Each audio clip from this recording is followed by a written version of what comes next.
We go to the phones, and we visit with Congressman Jodey Arrington. Good morning, sir. How are you?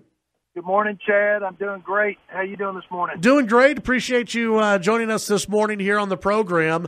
You were quoted in the Dallas Morning News about yesterday's Comey hearing, and you basically look at it, and from what I took away from your comments yesterday was, this is Trump, rookie politician, and from what you heard, it didn't amount to very much as far as obstruction of justice or anything legally wrong. And am I right on that?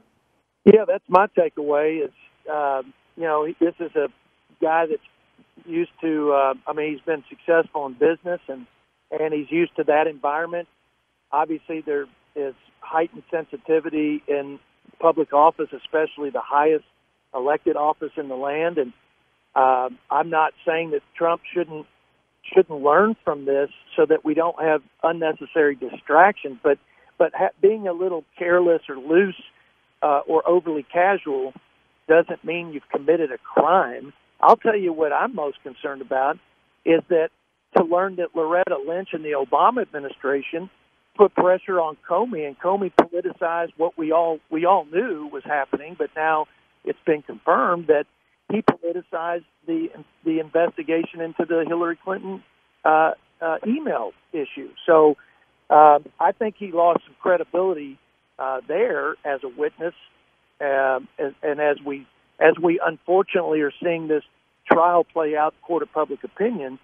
But he also did some things that I thought helped President Trump, in that he confirmed that he told Trump he wasn't under investigation, and he also said, confirmed what Trump had said before, that he never asked him to end the investigation into Russian interference in the election. So I think it was not a good day for James Comey, and I think, as you said, the folks who think that Donald Trump is unfit to be president, the Democrats mainly, are not going to change their opinion. We just got to let this thing play out in the legitimate investigations, and get to the facts and move on and focus on the job people elected us to do. Yeah, what is the next step? What's going to happen? Where should I guess where should we go from here? Is it time to get down to business with the calendar and the days ticking away? I mean, I think that's what voters want to see, right? Well, they do, and let me just say one more thing about this before leaving this whole debacle, which is what I think it is, because I think we're seeing the politicizing of our law enforcement, federal law enforcement agencies, and our intelligence agencies, and that's not a good thing for Americans, no matter what brand of politics you prefer. And the leaks, the unmasking, even Comey taking sensitive information and leaking it to the New York Times. Those things that's a real problem. I don't know if it's a legal issue. I'm not a lawyer. I want to be real careful, but we've got to hold people accountable, or we're going to see this thing. We're going to see the wheels come off. And that does a disservice to all Americans. We need to have the confidence in the agencies that are law enforcement and intelligence, and we need to do that because rule of law is critical. But politicizing this only compromises that for our country. So there's a lot. I think there's a lot of cleanup there, and then you got to let the investigations play out. Now, let's focus on the big opportunities we have as Republicans, as conservatives, to get our economy growing and to reduce the scope and scale of government and return power back to the people and restore our Constitution that has been, I think, damaged significantly over the last 8 years by the abuse of power of President Obama and the executive branch. We're visiting with Congressman Jodey Arrington. Something else happened yesterday in Washington.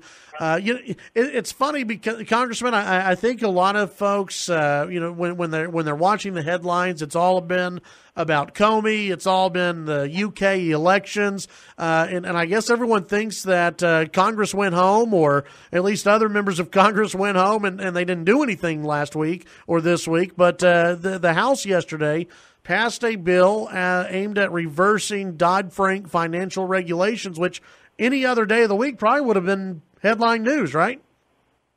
Oh, there's absolutely. This is huge for our listeners. Let me tell you, to have this, other than Obamacare and the disaster of Obamacare, this is big government run amok like we've never seen. In fact, all the regulations combined over the last 8 years does not equal the 27,000 new regulations, the billions of cost to the economy, 22,000 pages of new regulations. And what it's done is it's just, we've lost a community bank a day, and we didn't do anything to reform Wall Street and Dodd Frank. In this legislation, we say no more taxpayer bailouts. We're going to unwind these things orderly through bankruptcy, like we should have done during the financial crisis, and we're going to increase penalties, by the way, for fraud and deceptive practices. So this is a huge win for conservatives. It's a big win for rural America, for community banks, and for those communities like Floydada, Plainview, Muleshoe, all these towns I represent. They're going to have the opportunity to have lower cost products, and they're going to have opportunities to, for example, get a mortgage loan from their bank instead of going through some big national bank where they have no relationship with their banker. Yeah, this was, it's called the Financial Choice Act. It passed on a near party line vote yesterday out of the House. And this is something that I guess y'all been working behind the scenes on for a while now, right? Yes, we have. And Jeff Hensarling is the chairman of the Financial Services Committee. He's a Texan. We've got 7 Texans in chairmanship roles. And I'm just telling you, the country's better off when you've got the worldview of a Texan, because we've seen what limited government and low regulation and low tax environment has done to the Texas economy. And, you know, they say make America great again. I heard Governor Perry say we need to make America more like Texas. Well, I think that's what we've been able to do with the passage of the Choice Act. We've also cut $24 billion of deficit spending. So this will also help us, Chad, as we work on the budget and looking to balance it and looking to reduce our national debt, which, again, I've always said is the biggest threat to the future of this great country. So how would this? You brought up that there's so many regulations that are tied into this, and when we look at another piece of legislation where you have a whole bunch of regulations and the tentacles go out far, it would be Obamacare. Well, with this, you know, how long will it take to, I guess, defang maybe Dodd Frank? How long will it take to rope all this in and really to change the direction of how the financial industry will be going? Well, it's a good question, because you still have the Senate.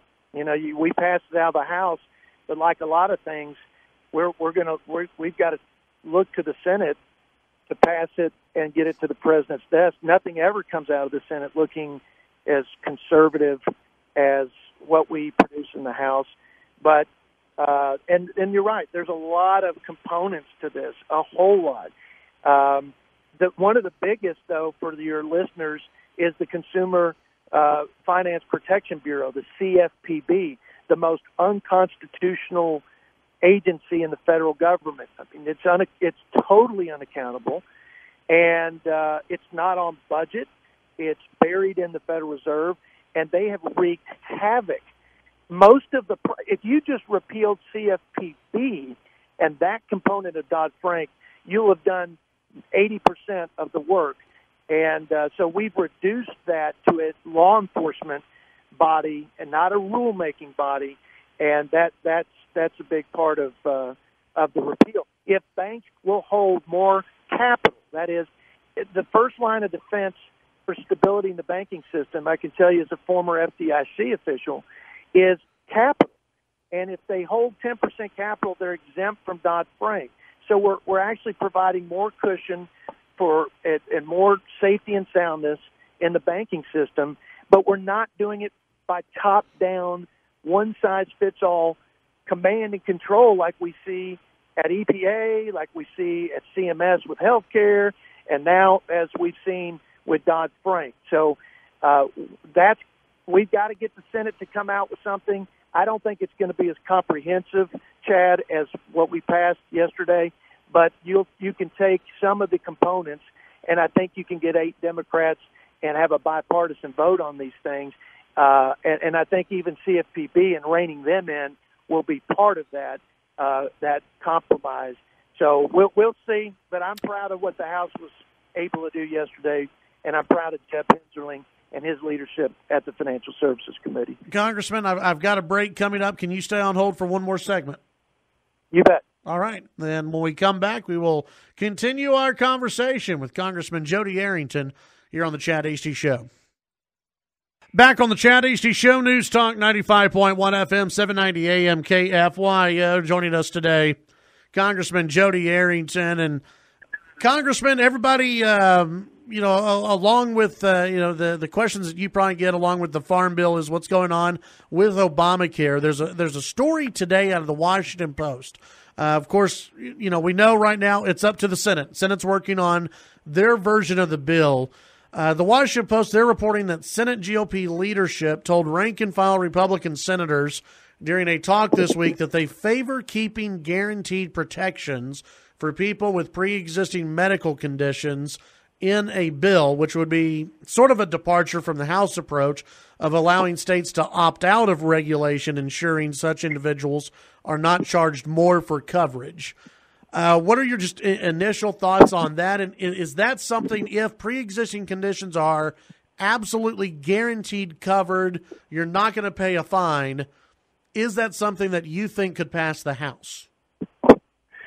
Well, let me be clear that providing care and making sure that folks aren't denied or dropped for pre-existing conditions is in the House bill. I would not have supported a bill that didn't provide what I believe is a very responsible and very limited role for the government, because people with pre-existing conditions, they just can't, working class people, middle class folks, can't afford the premiums that would come with that. So any opt-out for a state, this is what, and I know it's confusing, like most things coming out of Washington, but if you opt out as a state for more flexibility, okay, you still have to assure the Secretary of HHSC that you are providing care for pre-existing high-risk individuals through a high-risk pool. But you've got to show that you're keeping their premiums down while getting maximum flexibility on the sort of community rating system and the essential health benefits. You get maximum flexibility. That would be sort of the maximum freedom to the marketplace to design products, right? But you would still have to show that you're going to take care of people with pre-existing conditions. That's in the House bill. Now, they may try to restructure it so that it's more explicit, and they may try to restrict some of the flexibilities that you would get from as a state on an opt-out, but which I would not want that to happen. But we'll see what comes out of the Senate. You know, I've heard even Lindsey Graham say that they can't work together to get a bill done, period. That kind of attitude it's unfortunate. I hope he was misquoted in that.